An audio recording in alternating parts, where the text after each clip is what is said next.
In Las Vegas, where a candlelight vigil marked the one-year anniversary of the deadliest mass shooting in recent U.S. history. Some lights along the strip went dim as mourners held a moment of silence Monday night. 58 people were killed when a gunman opened fire on a country music festival from the 32nd floor of the Mandalay Bay Resort and Casino. A year after the shooting, the gunman's motive is still unknown.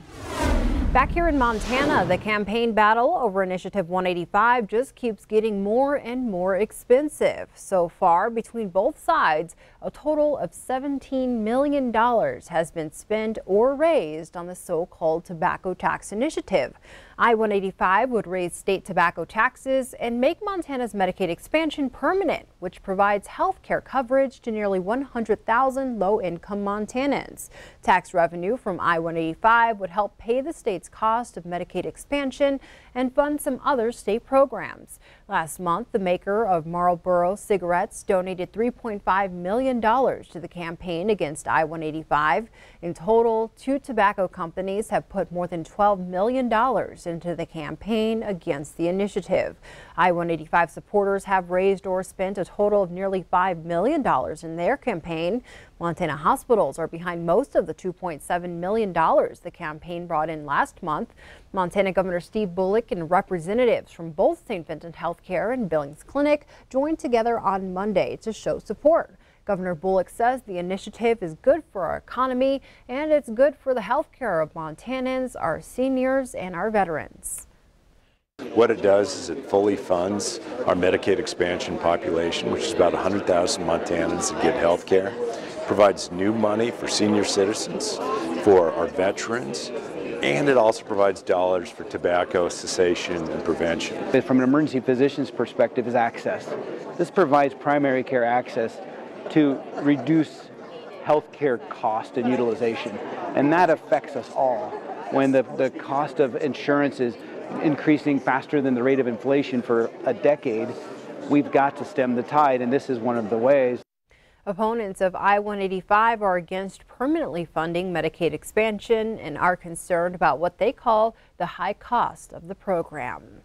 In other news, you can expect your phone to ring out tomorrow at 12:18 p.m. as cell phone towers around the country broadcast a WEA or wireless emergency alert straight to your phone. The action will sound similar to an Amber Alert, except this one will come from FEMA, and the message will have a header that reads Presidential Alert, telling you it's a test. The system is a way to warn the public about dangerous weather, missing children, and other critical situations. This alert was originally set to go out back in September, but because Hurricane Florence moved in, the test was pushed back to this Wednesday. Again, that's at 12:18 p.m. Mountain Time. Yellowstone County and Billings officials will be watching Wednesday's wireless emergency alert closely. That's because similar technology could soon be available for area residents when disaster strikes. Billings utilizes these sirens, some of which are 3 decades old, to notify an emergency. There are about 24 of them, but the city is quickly outgrowing that number, and some are aging out. Kent O'Donnell with the Yellowstone County Sheriff's Office says the sirens cost $10,000 a year to maintain. So now city and county leaders are in negotiations with wireless emergency alert vendors to install the technology this winter. He says residents could be notified at a moment's notice on their phone if a disaster like a tornado is about to strike.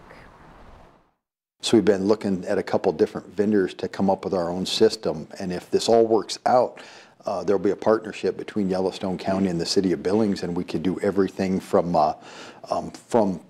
grassland fires or a local tornado, something of that sort, or an impending snowstorm and severe weather alerts. And O'Donnell tells us the Yellowstone County Emergency Alert text messaging system could also be used to notify residents of power outages or even when snow plows are out on the streets. Elsewhere, a 3-car crash south of Laurel sent 3 people to the hospital. It happened on the Highway 310 bridge south of Laurel Monday, injuring 1 person from each vehicle involved and stalled traffic. Here's video from the scene captured on a cell phone. Montana Highway Patrol Trooper Kyle Hayter says the van heading south on Highway 310 crossed into the northbound lane and hit two other cars head-on. One of the victims was transported by help flight to the hospital. The other two were transported from the scene by ambulance. Trooper Hayter says there is no word on any of their conditions at this time. The reason why the van swerved into the oncoming lane is under investigation. More than a week after a Billings Heights woman was killed in a crash on Wicks Lane, people are honoring her memory with a roadside memorial. 20-year-old Haley Hudson-Byler died when her car was hit early on the morning of September 23rd. The memorial now sits close to the scene of the accident with notes and flowers remembering the young woman. There was another woman in the car with Hudson-Byler that night. She was transported to the hospital. The 16-year-old boy in the other vehicle was also transported to the hospital with serious injuries. Updates on their conditions have not been released. Montana senators are reacting to the new trade deal with Canada and Mexico. Senator Steve Daines said the USMCA is a positive step forward and will provide certainty for Montana farmers, ranchers, and businesses. Senator John Tester said he is, quote, encouraged by the steps the president is taking to address the uncertainty with our trading partners. He went on to say, I will be reviewing this trade deal in detail to make sure it strengthens Montana agriculture. Congress must first pass the agreement before it becomes a law. A floor vote is not expected until the next Congress is sworn in next year. International exports play a huge role in Montana's economy, with other countries purchasing $1.6 billion of Montana goods. According to the U.S. Census Bureau, Canada is Montana's #1 international importer of commodities, spending $680 million each year. That amounts to about 40% of Montana's international exports. Mexico ranks 6th with $42 million in Montana goods bought each year. Montana was recently awarded a $325,000 grant to help local businesses expand to international markets. And in Helena, a nearly $50,000 incentive from Northwest Energy will help students on the Carroll College campus to generate future electricity.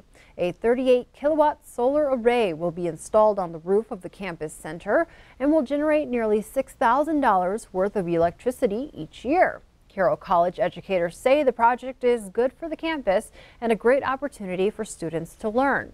If enough funds are raised at the Helena Sun Run this Saturday, the solar array will be increased to a 50-kilowatt installation.